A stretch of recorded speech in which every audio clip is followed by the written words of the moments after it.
These are color scripts by WALL-E's production designer, Ralph Eggleston. Ralph was the production designer on Finding Nemo as well as Toy Story. He and I go way back.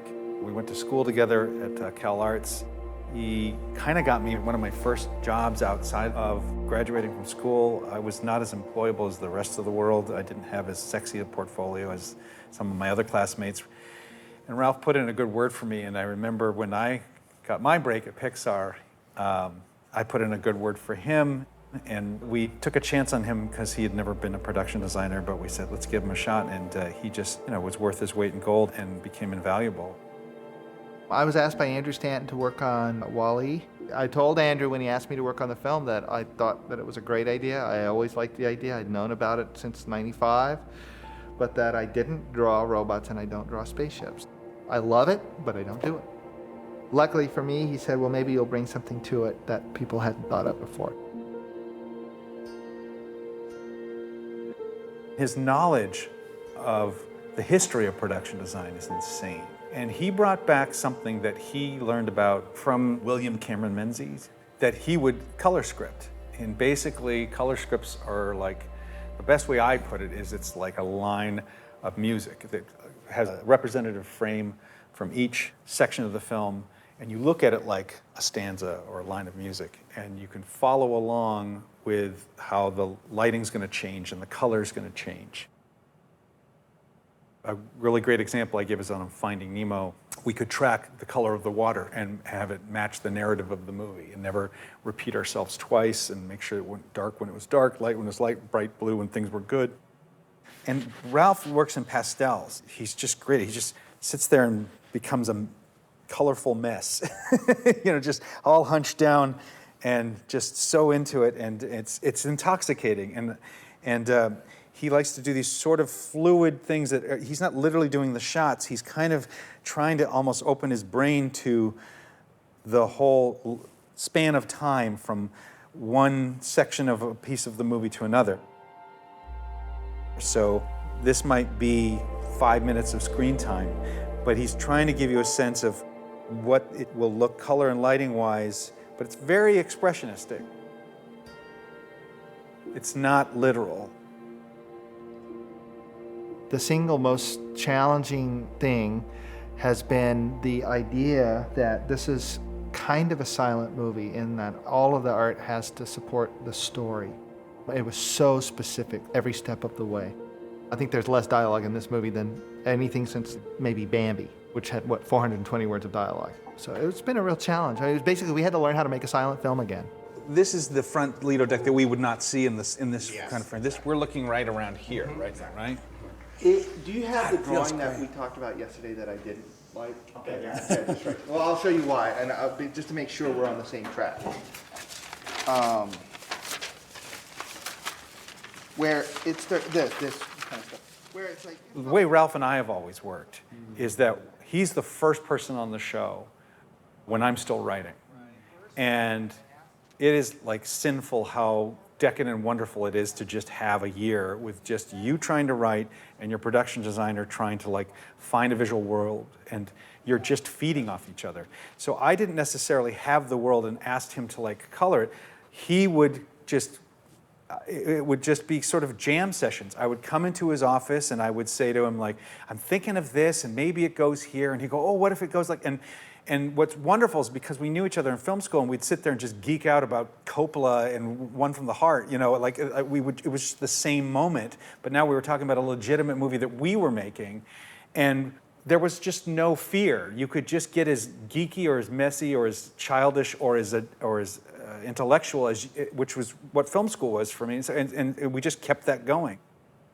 We'd both separate, very inspired, and he'd start doing things like this. And I remember he would not do it linearly. He would kind of figure out one section and start to like color it and give a strip, and he was constantly going over it, trying a new one. But at some point, he gets enough of them that they all stack on top of each other, and you can see the little pinholes. They would like pin, and they'd all stack up on a wall, and you just follow it literally like music, like left to right, and you just kind of.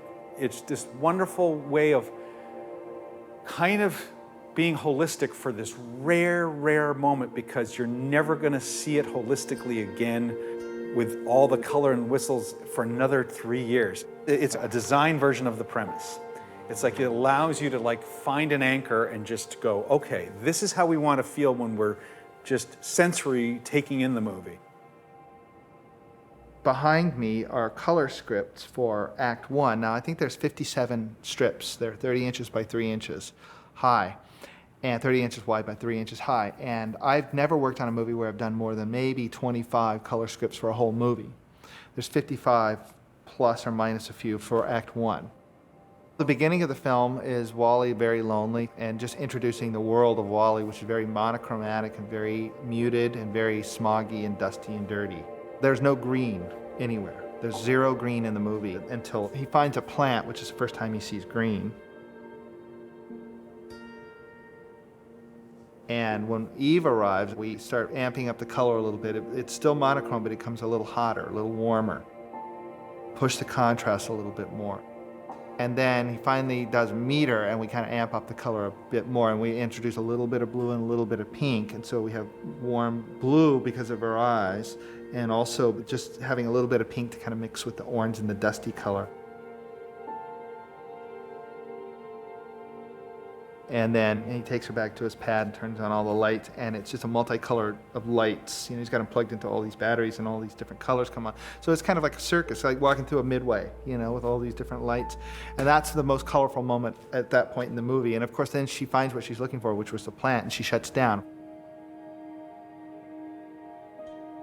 And we go back to square one, exactly at the beginning of the movie, except we've cranked up the lights at a lot higher key and even less contrast.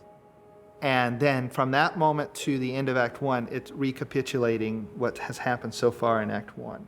And then we shoot into outer space, where it becomes nothing like Earth, where it's very clear and clean and lots more colors and a lot of saturation. And then when we get back to Earth at the end, when the ship lands, and of course over time, the Earth has cleaned itself up a little bit. And plants are now starting to grow, but it's also cleared up the sky a bit, so there's more blue in the sky. We don't end the film solving the world's problems. We end on a hopeful note, which is, I think, better. This is the bow of the ship. Right. It would just fan out just a hair more than the curve of the ship, but when it rotates down, suddenly there's all that gap below it. It's a vent, right? You just knew you were always getting something particularly special and a perspective and a deeper understanding and insight of something visually than you could get anywhere else. Like, it's in his blood, and you always lose something if you don't have Ralph on your project. You know, there's something something got overlooked. Something didn't get taken advantage of because, man, and I remember never caring what any other production designers did anywhere else or on any other animated pictures or movies.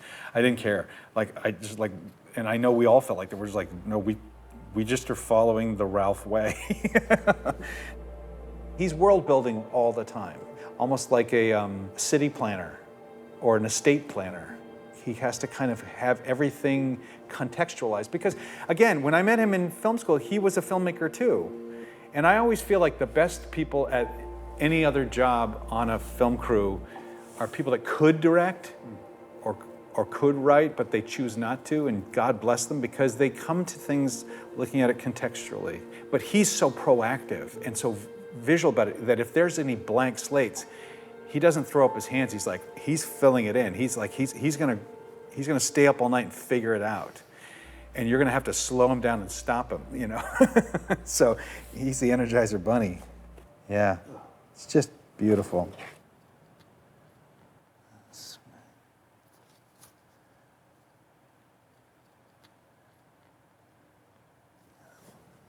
Even got the variety of shelves, just through little dots. There's